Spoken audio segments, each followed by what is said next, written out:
Hi everyone, thanks for joining us here at Sales Hacker for our webinar today. We are very excited to have you all. It's going to be a fun and exciting half hour, 45 minutes. We do know that it is December the 14th and it's a tough time to sneak away to try and learn something new, but we really appreciate everybody coming in during end of month, end of quarter, end of year, and all those kinds of things. So as usual, before we sort of jump in, do a little bit of housekeeping.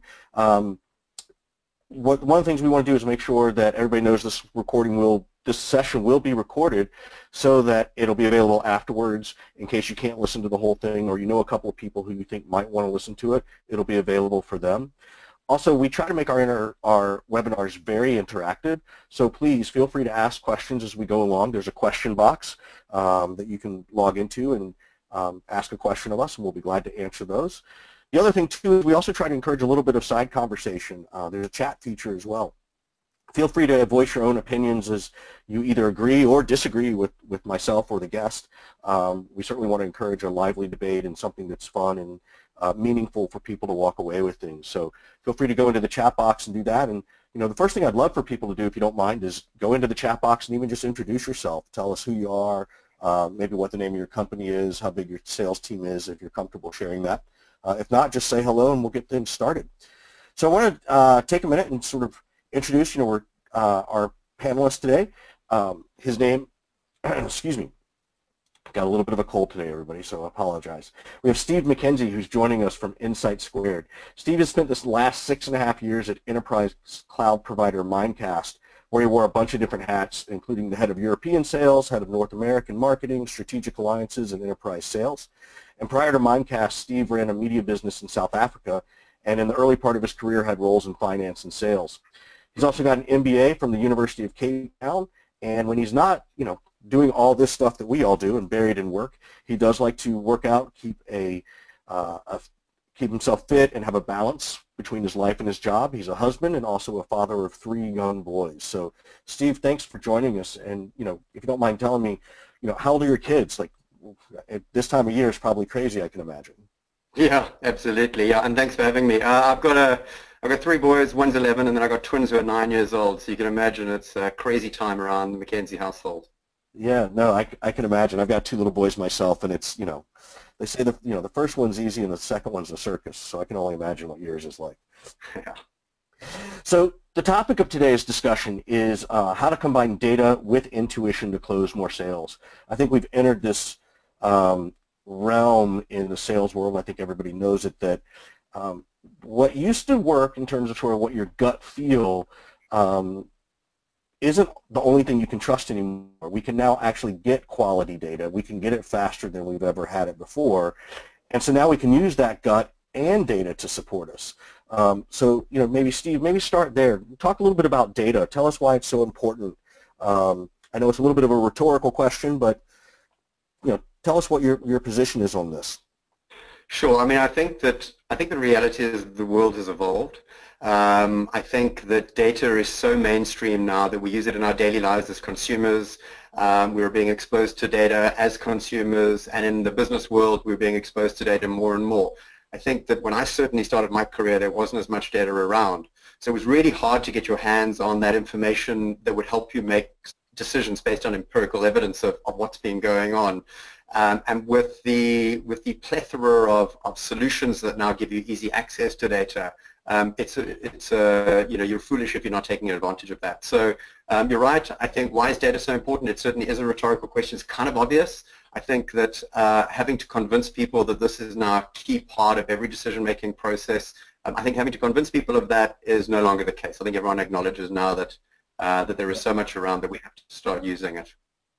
Yeah, was there a moment just sort of in your career, I think you and I are contemporaries in terms of, being a Gen Xer, which may or may not be a bad word, depending. When did you start to see this shift? Do you remember, was it the first .com wave? Was it after that? Like, when did it sort of go, oh my gosh, we can get there. We can get this stuff and be better at this? Yeah, I mean, it's interesting. So in my previous life, you talked about it, Mimecast or Mimecast, so people can understand me. We did a lot in the early days. You know, I joined in 2008 when we were still educating the market as to what the cloud was and what SaaS was. And we were using a CRM system that didn't really produce much information. So a lot of what we were doing, we were relying on our experiences to make decisions. And it was really hard to get our hands on data. And what we started to see was a shift, probably, certainly in my personal experience, is in around about sort of 2012 time, started to really start seeing that now analytics companies started to becoming a little bit more mainstream, and people are out there saying, actually, you can take information that you're producing anyway, right, in the daily operations of our roles. We're using applications, CRMs and the like, and we're putting information in there, but getting it out was always really challenging. So around about 2012, we started to see more organizations come to the forefront to say, actually, we can help you build some intelligence out of that information. That's great. You know, I think, you know, in our prep call, we talked a little bit about, you know, sort of kind of the old days, right, when everything was field-based in sales and you had to send people door to door. And now we have this division of labor. How do you see that helping? How do you see this shift helping with the data analysis? Yeah, I mean, I think it's, if anything, this shift from the traditional kind of walking catalog salesman to the more professional salesperson who has evolved has given rise to increasingly more data. So if you think about what's happened, not only have we evolved from the walking catalog salesperson, but also there's been a meteoric rise of the inside sales professionals. So, and this is really borne out on the need for increased efficiency. So inside sales has really started to grow. What we're seeing is multi-million dollar deals now being done over the phone, because not everybody wants to spend hours and hours and hours face-to-face meetings. We can be so much more efficient. And within that inside sales model, what we have is, you mentioned at the division of labor. So marketing have come further down the funnel. So marketing and sales alignment has become increasingly more and more critical. We're seeing marketing coming further and further down the funnel, supporting the sales organization. Then we have, most organizations now have BDRs or SDRs that are guys booking appointments, creating opportunities. Those then get handed over to an AE or salesperson who runs the sales cycle, and then that gets handed over to a CSM group. And this is kind of a fairly standard model that we're seeing. And as a result of this division of labor, what we're looking to try and do is analyze each component of that go-to-market supply chain and the customer journey, and figure out, like, what are the little tweaks that we can make to improve the efficiency. So, you know, again, this is where the data journey comes in, is you're really thinking about saying, okay, what can we do? Because there's no, I've yet to see anything that is revolutionary. Everything is slightly evolutionary. So there's a number of little dials that we want to continually tweak, and where to focus on and where to shine a spotlight on so we can make improvements. It's very much a data-driven, a data-driven process. Yeah, I like that comment a lot of you know, that it's more evolutionary than revolutionary. Every now and then someone does come along and sort of set the bar, but even in that revolutionary moment turns into more evolution, right? Yeah, I think so. I mean, if I think about the profession of sales itself, so once you're engaged in a cycle, in a conversation, in a process, I think that, you know, what you do and say to people is tweaking a little bit. You know, the challenger sale methodology dictates that sales professionals have to be experts in their field. They have to be adding value. Again, I look at that as, in my view, sort of evolutionary rather than revolutionary. And there's a continual number of baby steps that we're moving forward. And, you know, in the sales world, we're playing catch up to our brethren in the marketing space. You know, marketing have been data-driven for a little bit longer than sales have been. So we're playing catch up here. And we're realizing that marketing are making much more informed decisions and have been doing so for a number of years. And increasingly, you see the rise of, like, marketing operations being pivotal to marketing success. And similarly so is that happening in sales as well, because focus on operations and improving operations is absolutely critical to moving the needle forward in sales. I completely agree. I mean, it is interesting to see sort of, you know, marketing had the marketing stack long before we had the sales stack. Some folks like Marketo and some other players, and then I think, you know, obviously you guys came along and have really helped evolve that. All of this is in the goal of, you know, better, faster, and in theory cheaper. One of the things that I'm seeing is that most people think that faster and cheaper equals better, but that isn't always the case. But the beautiful thing about all this data is that this data helps you figure that out, right? So I'm just curious, have you seen people slow down in an data so that they can make a better decision that eventually does make them go faster, which you sort of slow down to go faster? You know what? I wish that was the case. I wish we had the luxury of slowing down to go faster, but those of us that work in this high-growth tech space where, you know, the demands of the space that we're in are such that we have to grow at like really, really accelerated rates. I think that you have to drive and learn to drive at the same time. So slowing down is not really an option. What we have to do is pivot in motion. There are things that you can do, though. Having said that, there's things that you can do within, you know, marketing. The notion of A/B testing. Marketing has been doing this for ages. I mean, I think we can do the same in sales, where we can maybe carve out a little SWAT team, if you will, and try things to see whether that's going to make your boat go faster, so to speak. And then, if that works, then you can roll it out to the broader group itself. But like, I wish I had a time machine. I wish that I could push pause many, many times in my career and like figure stuff out and then go, but unfortunately we've got to keep the number ticking over, and usually every month the number gets bigger and bigger. So no room for pausing and slowing down. You've got to keep going. I agree. How do you see it continues to grow? Is it getting out of control? How do you, as a, you know, and I think the answer could be depending on the size of your company. You know, how do you know when you have too many things in the stack? How do you know when you should add the next thing in the stack? You know, because this data is so important and there's so many different ways to get it.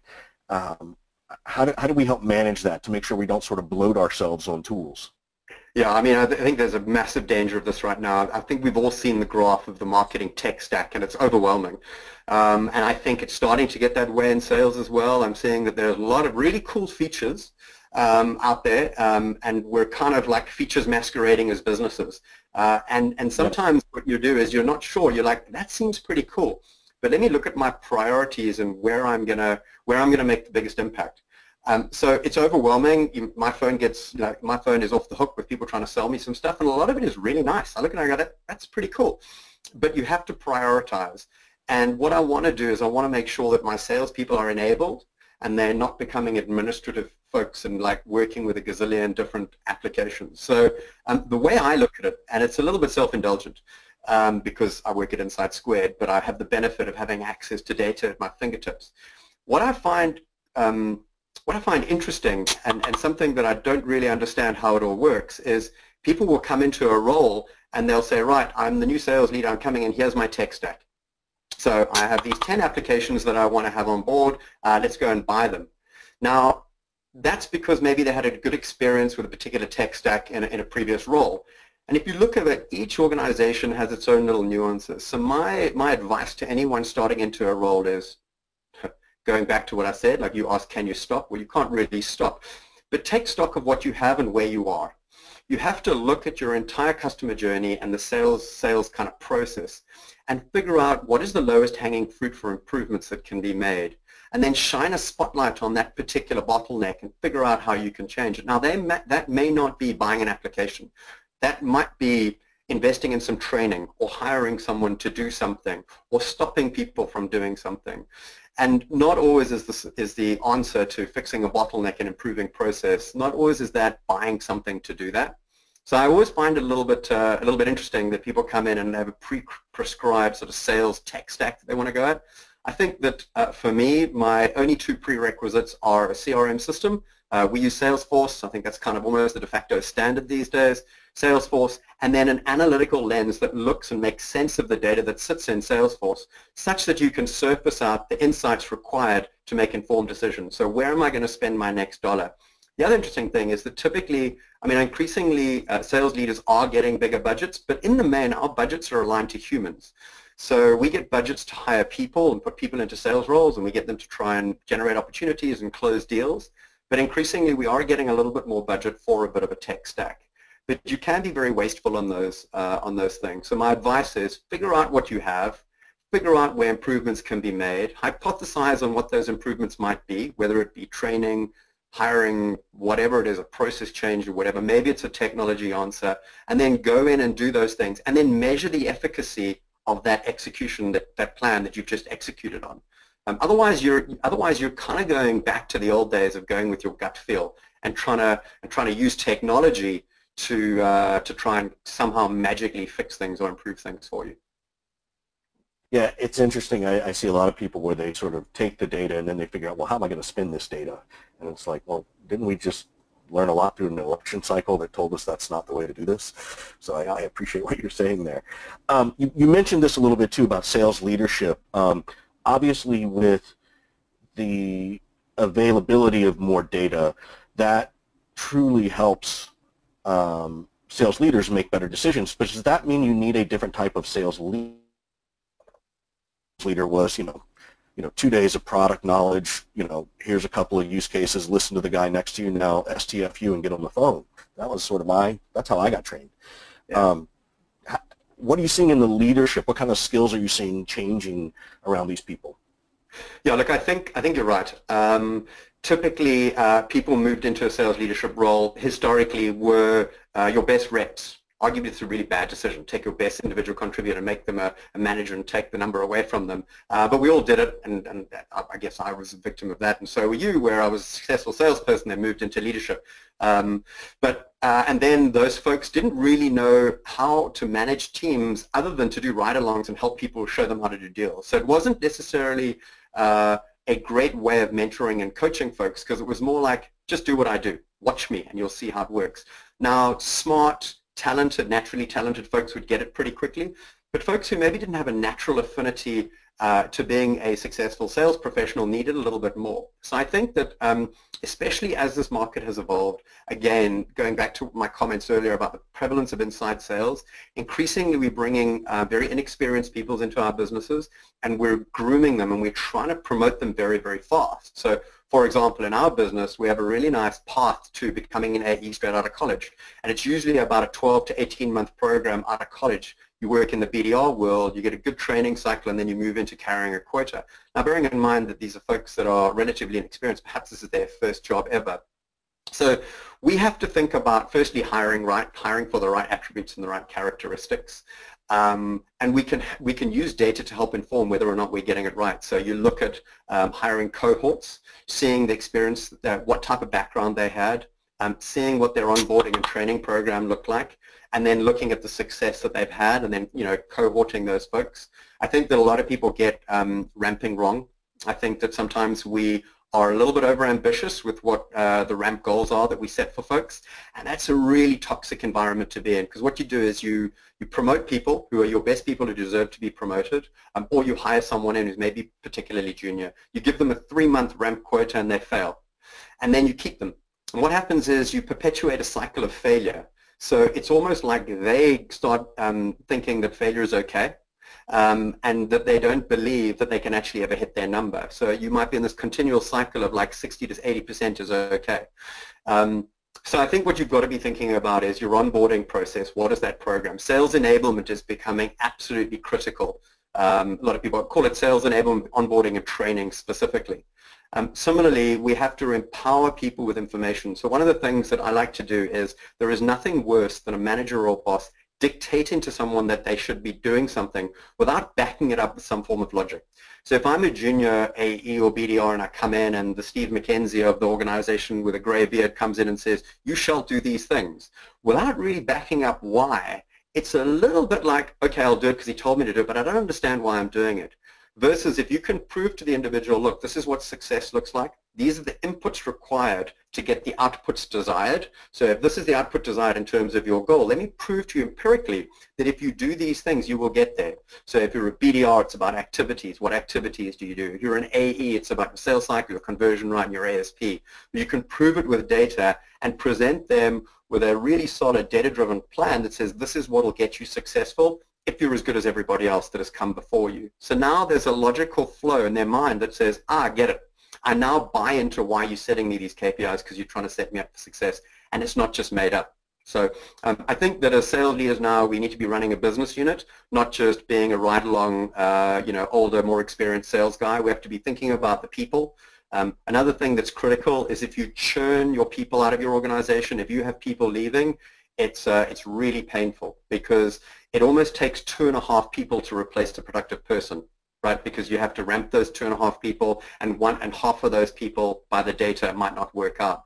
So to replace that quota coverage and the ability to hit a number, you lose one person, you might have to replace them with 2.5. It becomes very expensive and taxing on the organization. Yeah, I've always suggested to clients that they should always hire in pairs.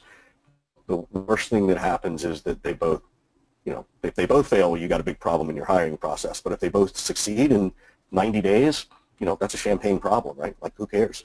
And if one of them doesn't make it and one of them does, then you're happy too, right? So I completely agree with that theory. Just out of curiosity, you brought up something, and I don't know, maybe you have some data you'd like to share, and we haven't talked about it, so tell me if you can answer this one. But you talked about ramp time, which I think is so critical for every organization. Is, we should be able to do it in 2 weeks. Let's get them on the phone as fast as possible, right? Yeah. Cram all this data and this knowledge and this product training and how to do this and how to do that. Have you guys experienced, like, wait a minute, we first thought our onboarding program was like this.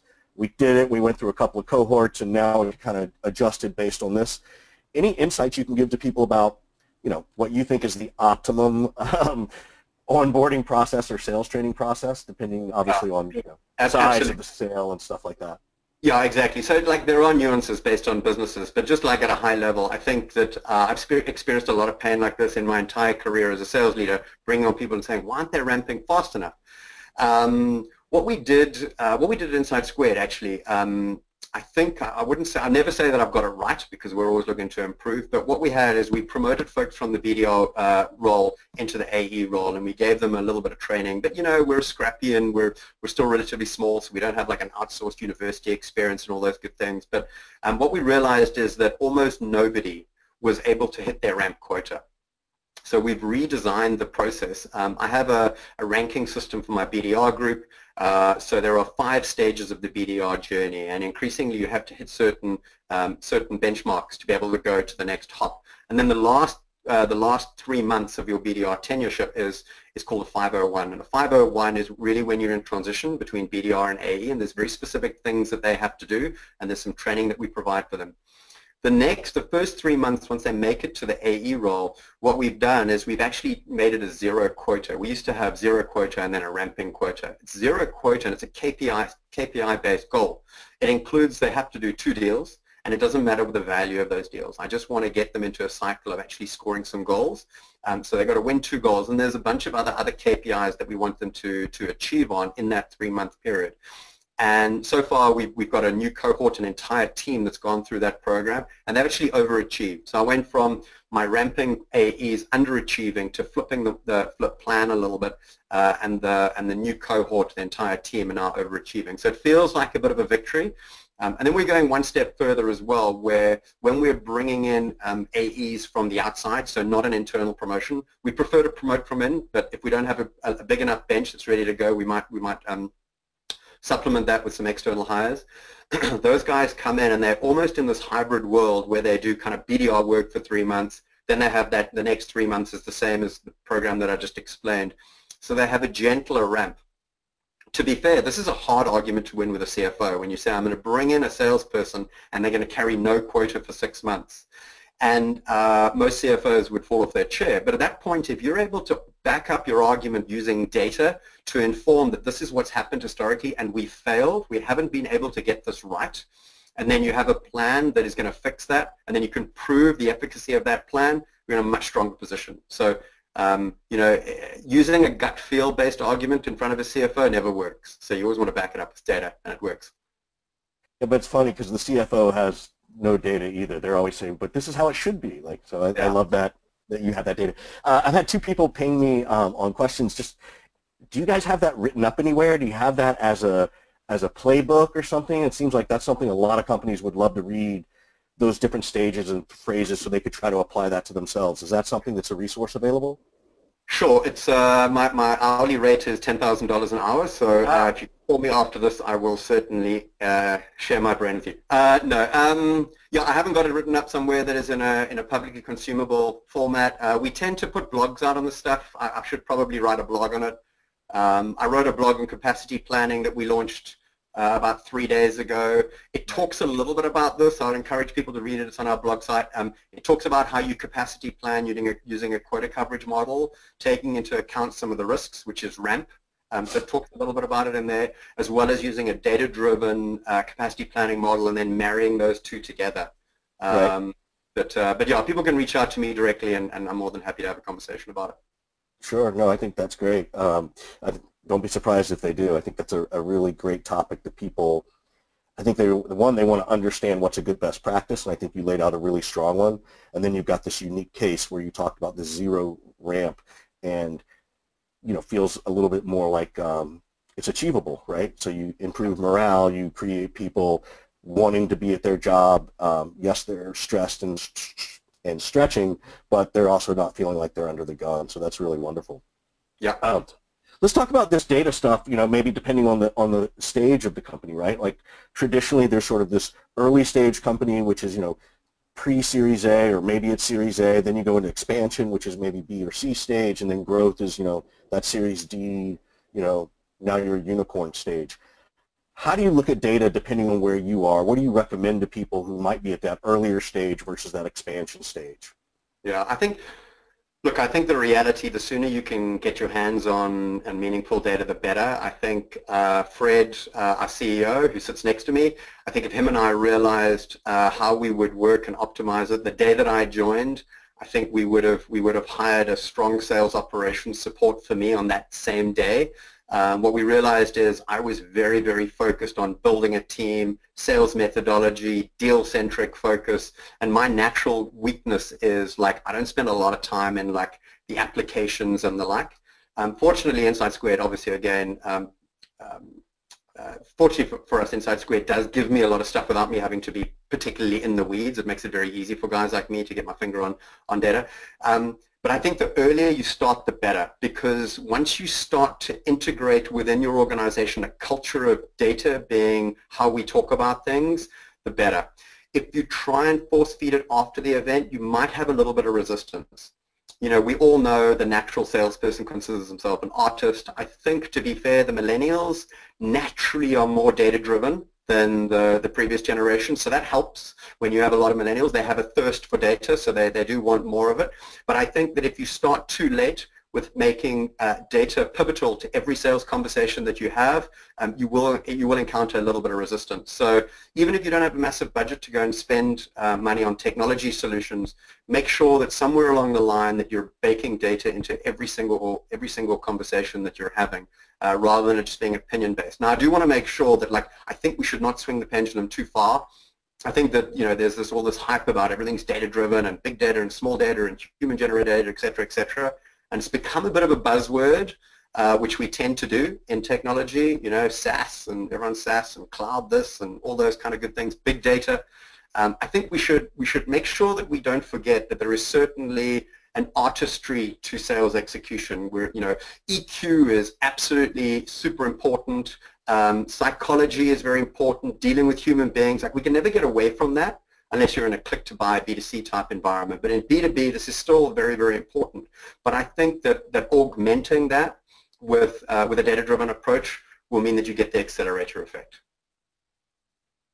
Yeah, I absolutely agree with you. It's so important to understand not just the data behind things, but the psychology of the buyer, right? And that's something that I teach, and I know you guys have been doing too.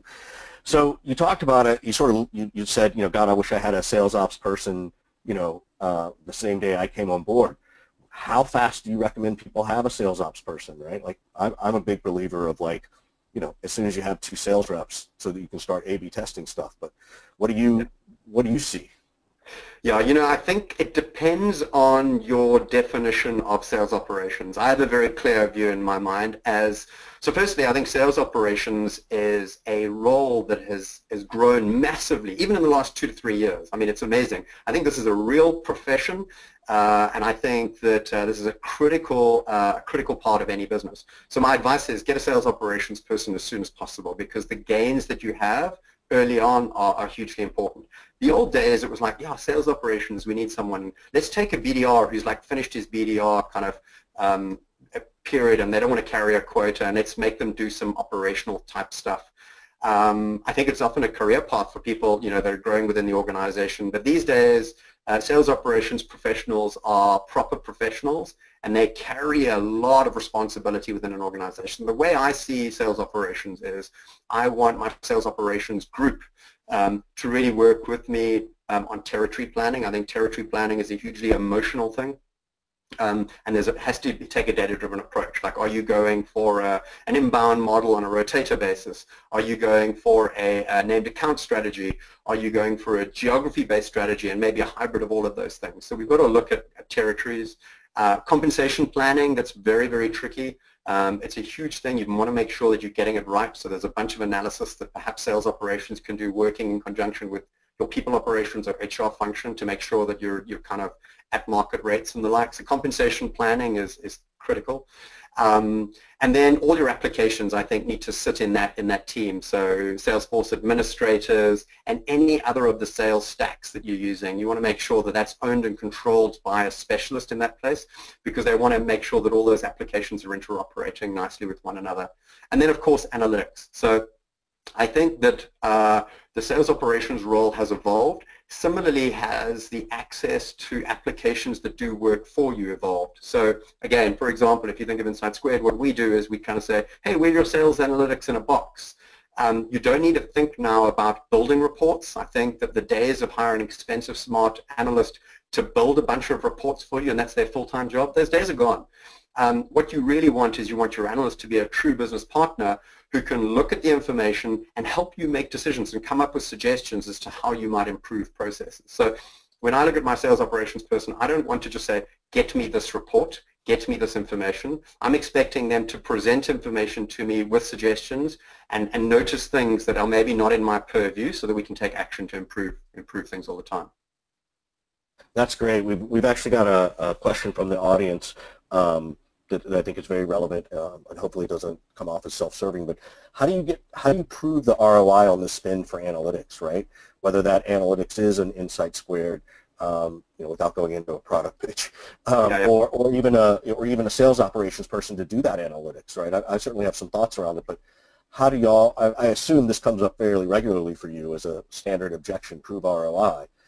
What do you look at? How do you try to, get that in front of the CFO, as you said earlier? Okay, great question. I'm a complete realist when it comes to this. I think that every CFO wants to ROI, and we obviously, part of our sales process, help our sponsors prove ROI and put a business case to the CFO. But I've got to be honest with you. I think that this is a topic that's spoken about a lot, and nobody's really nailed it. I'll tell you why. There are so many inputs to improving productivity and performance that the contributing factors are so far wide-reaching that to attribute it to one particular thing is very, very difficult. For example, we're looking at call recording software right now, and is there an ROI? I'm like, it's really hard to justify. Like, am I going to see an improved conversion rate, or am I going to see an increased deal size, or am I going to see a shorter sales cycle to the back of call recording using for coaching purposes? Really hard to justify. We're doing a bunch of other things to improve those metrics. As it pertains to how we think about it is, you cannot improve what you cannot measure, right? You cannot improve what you cannot measure, because otherwise how would you know? So if you're looking for improvements, you have to be making sure that you're measuring things so you can measure the efficacy of the hypothesis that you had to make an improvement in a particular area. Otherwise, you're just throwing shit against the wall, excuse my language, and hoping that some of it sticks. So you have to, I think this is like as crucial as a CRM system is, so is some sort of an analytical lens such that you can measure what you're doing today, figure out areas where you think you can make improvements, make those improvements, whether it be a training thing or a hiring thing or a change in process thing, whatever it is that you do, and then measure the efficacy thereof to see whether or not indeed you did make an improvement. So, for example, the basic things for me, like we all want to do in sales, the way we improve and grow is we do bigger deals, we do more deals, or we do faster deals, right? So we either increase the size of the deals, we either increase the number of deals that we do, or we shorten the sales cycle so we can get more from our existing teams. So there's 1,000 different things that you can do to impact that. What you want to do is make sure that you're looking at where those can, so for example, conversion rate. Let's just assume that your biggest drop-off is from stage 1 to 2. What I would suggest is you look at that and say, what can we do to impact that change to maybe see an increased conversion rate from stage 1 to 2 by, say, 10%. Let's look at what a 10% improvement from stage 1 to 2 would mean. Follow that further down the funnel, times by the number of deals that you do and the value of the deals, and you'll come up with a number. But you'll be able to say, okay, we've identified an area where we can make an improvement. Let's take action to make that improvement. Did it work? Measure whether it worked. Similarly with sales cycle, et cetera, et cetera. So I think that highlighting areas for improvement is the key ROI part of analytics. Completely agree, and you know, my standard response to the CFO is that, well, if you really want me to use the beatings will continue until morale improves coaching methodology without any data, I'm okay with that, but just know we're going to have some other problems. So I hear you. You know, people may not know this about you, but you're a sports guy. Like, you grew up playing a lot of competitive sports. It was sort of in the family. Tell us what you're seeing. Like, is there a correlation between that? You had some fun stories when we were talking about this in the pre-call. Yeah, so you wouldn't say so. I'm rocking back and forth on the chair because I had 6 injections in my back because my back is trashed.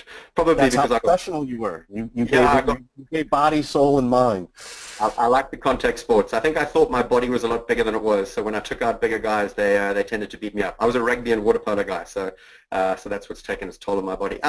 So yeah, it's interesting. I think that you know, the way we, certainly when I was college, like playing sports, we would train hard.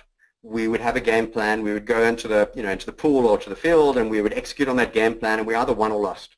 And if we won, we would celebrate. It was wonderful. That was awesome. Do you see that play? That was cool. And if we lost, it was like, oh, what can we do better?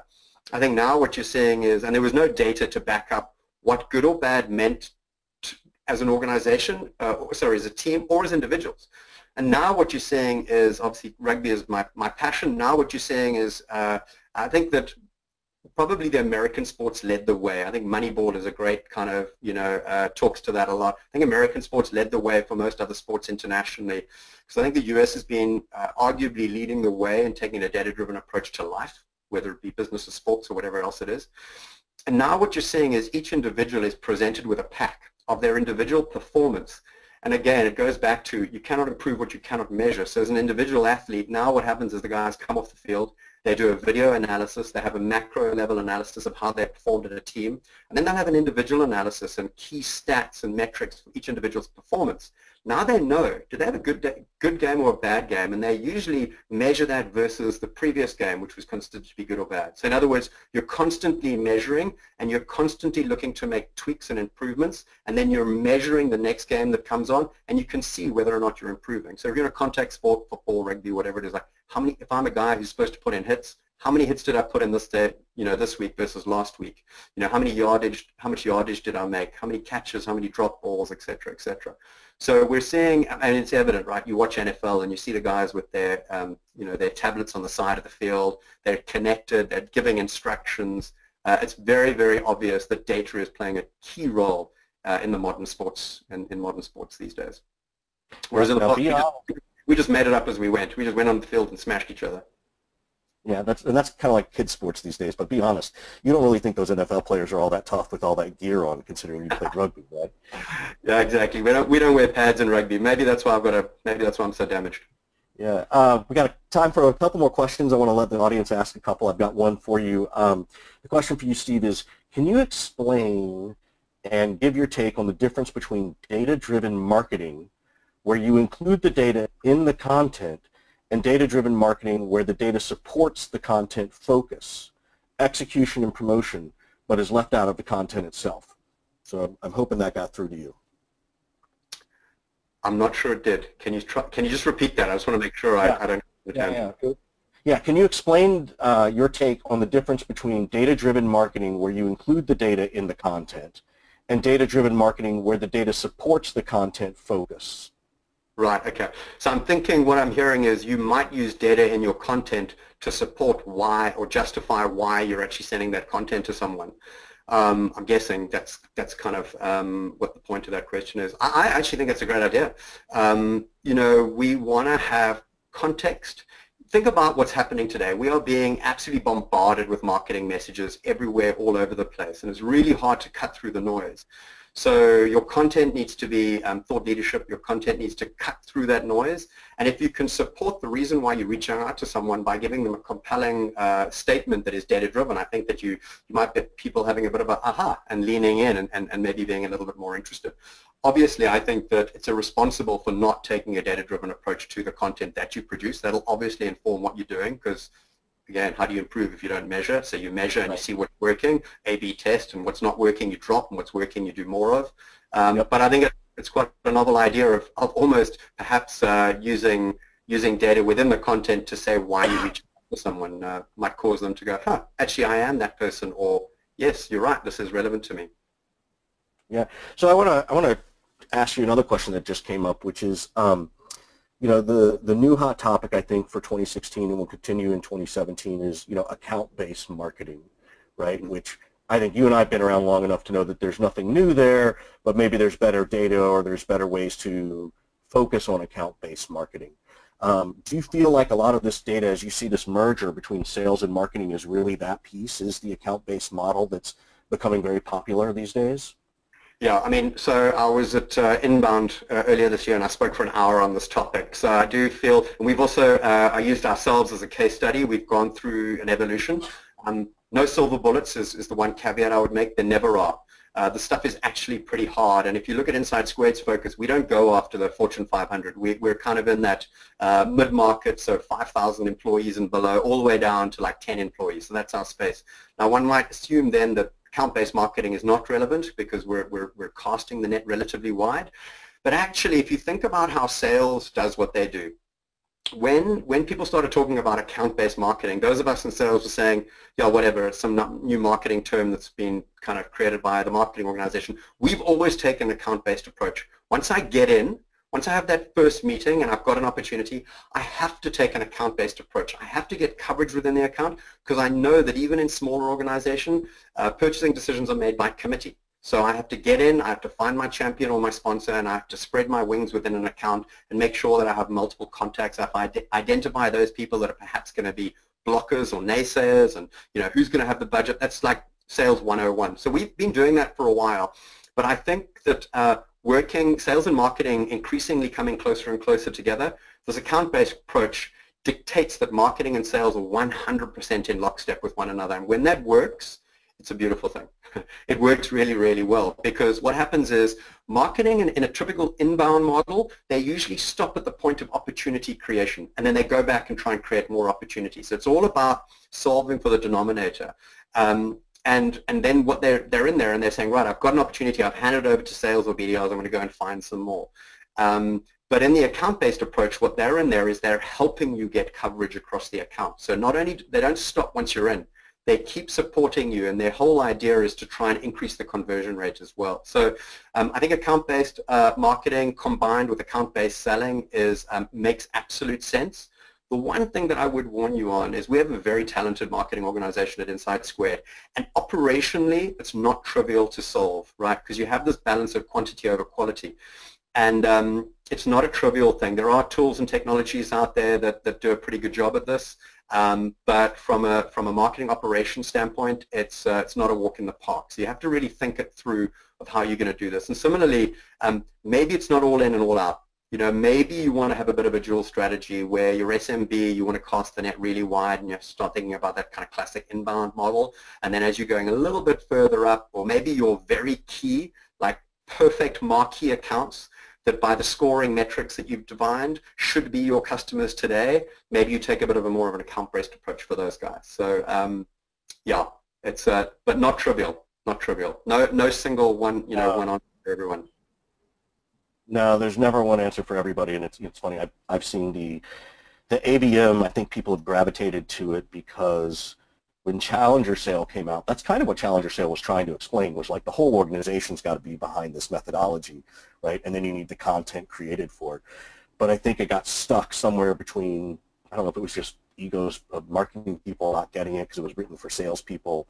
And I think this was sort of the counterbalance to that, because really for me, they like a lot of the same thing in terms of what they're trying to accomplish organizationally as a whole.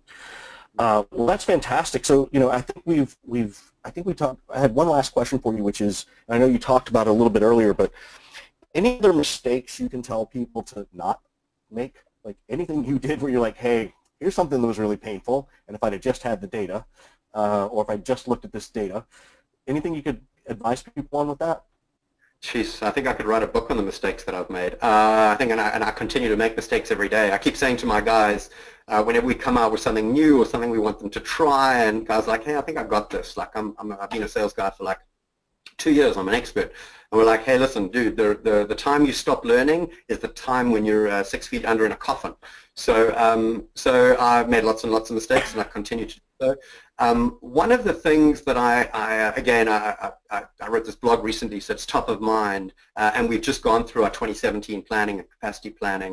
And I used to look at quota coverage as being the rate limiting factor to hitting a number.